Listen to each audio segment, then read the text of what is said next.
I'm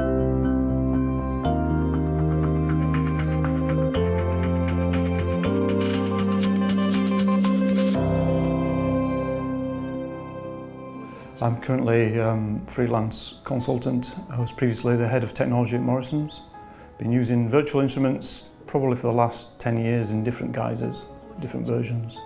Firstly at HBOS, so I was at HBOS kind of 6 years ago.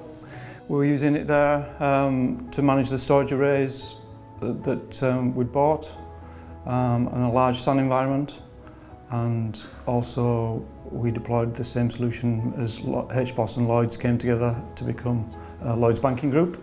There's a huge amount of activity. I was running the storage integration work stream, so I was responsible for the integration from a storage perspective and building the new bank. So it's critical that we deployed the VI platform into that environment to make sure that the environment was fit for purpose before we moved the workload in there, so we could test it, make sure that it was free from errors, make sure that it was operational and clean before we migrated the data into that environment and started to run in production. Then moved to Morrisons in 2011 and used a solution at Morrisons as well to mitigate any risks associated with a large storage transformation that was being undertaken and consolidation down from a number of different storage vendors onto a single HP-based 3-PAR storage solution in 2011-2012. I think it's saved our lives across all three organisations on a number of occasions by identifying and pinpointing the root cause or the bad citizen in terms of somebody causing some problems in the environment, quickly getting on top of it, identifying it, shutting the workload down or fixing the problem if there is a problem. So it's certainly you are flying blind without VI. So there is a degree of reactiveness to start with, but once the environment is clear of errors and clean and working as it should, then there's more opportunity to move away from reactive into proactive, and that's where things like creation of dashboards will come in, creation of reports, scheduling of reports, those kind of things. Certainly what we did at HBOS and Lloyds and again at Morrisons was create a number of reports, bespoke reports for some of the mission critical applications. So whether it's payroll or your ERP system or your CRM system, you want to have those reports created and those dashboard views created, and then you can track the performance of those applications and start to share that information with your internal customers.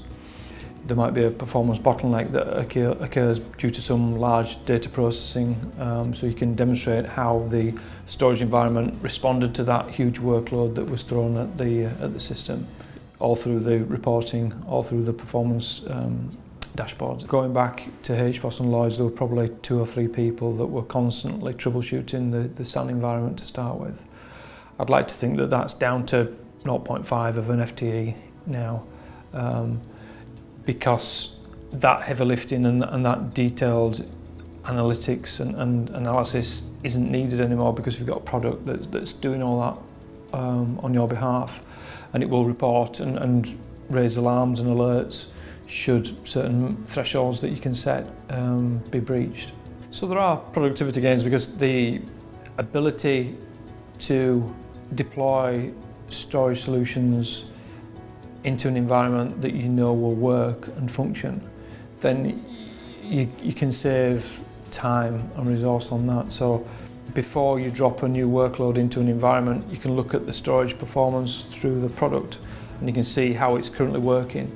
You can do kind of what if scenarios in terms of if I increase the workload by dropping this new system on there, what will happen to that environment? Will it still cope? Will the response time still be as they need to be to satisfy the SLAs? So I think productivity is improved based on assuring that new storage deployment and new system deployment based on guarantees that you know it's going to work when it's dropped on there.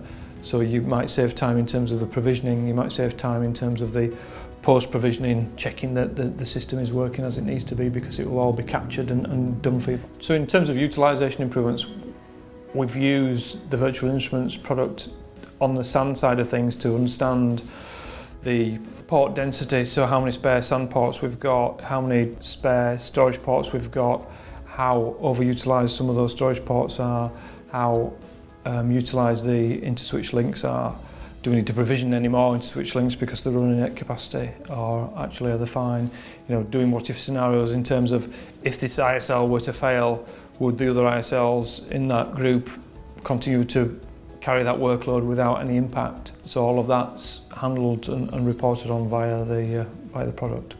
I think one of the key points is that it's vendor agnostic, so it doesn't matter whether you've got HDS, EMC, HP, Brocade, Cisco, it doesn't matter what type of storage equipment you've got, the solution will work with all of those and any mix of those as well. So I think from a key platform point of view, I think the fact that it's vendor agnostic is important.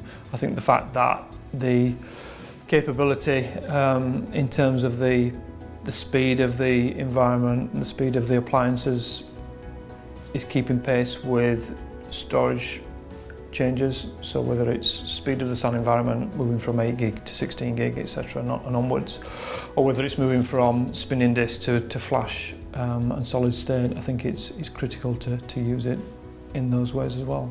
Morrisons purchased the NAS probe. It is still being deployed at the moment. The NAS environments in many organisations is critical in terms of data flow in and out of an organisation, transient data. So it's quite a critical component, especially with cloud and everything else that's happening. So moving things into and out of the cloud, it's used typically as a transient device. So it's good to instrument it and derive some metrics and detailed metrics in a similar way that you can with the storage array through virtual wisdom. If you can get that level of detail from a NAS appliance, from your NAS deployment, then it's a huge benefit. The analytics feature is beneficial. It seems to be that many man years of experience and effort has gone into now capturing subject matter experts' knowledge, wrapping it up into analytics in the product, and then presenting it in such a way that it identifies either a hotspot or a troublesome server or a troublesome storage array or a troublesome LUN or SAN switch or port or anything. It can do that much quicker than anybody could previously do. It might have taken several days of effort of trawling through data to try and identify things, whereas now you've got the applied analytics that can interpret things, that can look for patterns, that can look for deviations from patterns and report on those, and then I guess identify why there is a difference and what that difference is. So we've done some stuff with load dynamics and certainly with the flash arrays that we were looking at. So it's useful to test those workloads against a flash array to work out how a particular workload will perform when you move it to a different storage environment. The flash arrays tend to be, or can tend to be, a bit smaller, a bit more modular than perhaps the large enterprise arrays. So there's always a risk of when you're moving workload from an enterprise type storage array onto something a bit smaller. There's a risk associated with that. So the assurances that you get is that if you can capture and then replay that workload through load dynamics against the target storage platform, then you know that it's going to work. And really also you can use it to identify how ring-fenced some of those resources need to be on the target platform as well. So how do you need to reserve critical resources like cache and various other things to make sure that the application workload will work properly. So it helps you with the design, the to-be design on a different storage platform without necessarily having to understand the storage platform first. The benefit that came with version 4 and version 5 and the appliance type approach is that, again, all that's now abstracted, so you don't necessarily need to know that the SAN probe is doing this particular thing or the software probe is doing this thing, because it's all aggregated together in one holistic view and metrics are exposed accordingly. Then you don't necessarily need to know which product is providing which set of data. It's just brought together holistically. That's where the devolved access comes in, so it's much easier then to share that access with non-storage specialists because they don't necessarily need to understand what's providing that data. All they bothered about is consuming that data and that information which is presented to them. I think there's nothing worse than having a siloed approach where a team looks after a particular silo, they have their tools and only they shall look at their tools. I think I'm a great believer in cross-functional working and sharing of the information. There should be nothing to hide. I'd much rather have an issue identified and it be with the storage estate, but we know where it is in the storage estate, rather than there's an issue somewhere and we don't know where it is. Again, is another iteration and another step forward to that pervasive use of the product, such that you can give it to potentially to non-IT users should you want to, in terms of their application, so they can see their line of business application and how it's performing. Being able to trust a product, being able to value it, being able to rely on a product is important.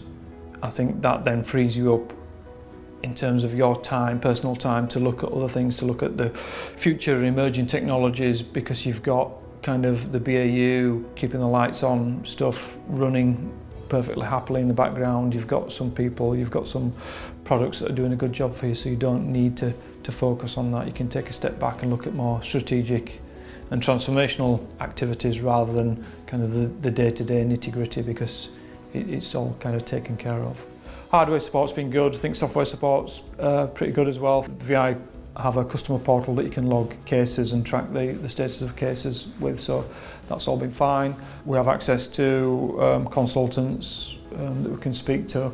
We can speak to them fairly regularly about anomalies that we may see, not necessarily with the VI tool, but within the storage estate. If we see something that we don't understand, and then we can raise it with them. They can tap into their knowledge base and see if any other customers have reported a particular problem with that. Implementation of a storage vendor X with SAN provider Y, etc. A quick start type engagement is important, a proof of value. So VI will happily come in and demonstrate the product capability. Do some assessments, do some analysis of the environment, show you what's happening, show you the errors that are happening in the estate and what particular issues they may be causing. So it's certainly beneficial to do that type of quick start approach. I've certainly seen customers have kind of critical assessments done on a number of occasions, but from my point of view, if as a customer you can invest in the product yourself, then it's there forever. You don't have to necessarily engage VI to come in and do these assessments on a regular basis, or when you have an issue, which potentially is an expensive way of doing it. It might be more cost effective to buy the solution yourselves and run it yourselves. You can still call upon VI to help with the analysis should you need, so you don't have to start with everything, all the tools and all the products deployed. You could just start with the software only product deployed, for example, and then start to invest in probes should you want probes just for your production workloads. Everybody can make use of it, so you can start off in a small to medium-sized enterprise and deploy it there and get immediate benefit from it. The reason why we originally purchased virtual instruments, certainly at Morrisons, was to de-risk that storage transformation program. There was a big unknown and a big leap of faith moving from storage solutions that seemed to be working to something that's brand new and just off the production line. So to de-risk that whole migration, it was critical to invest in virtual instruments to ensure that that was de-risked.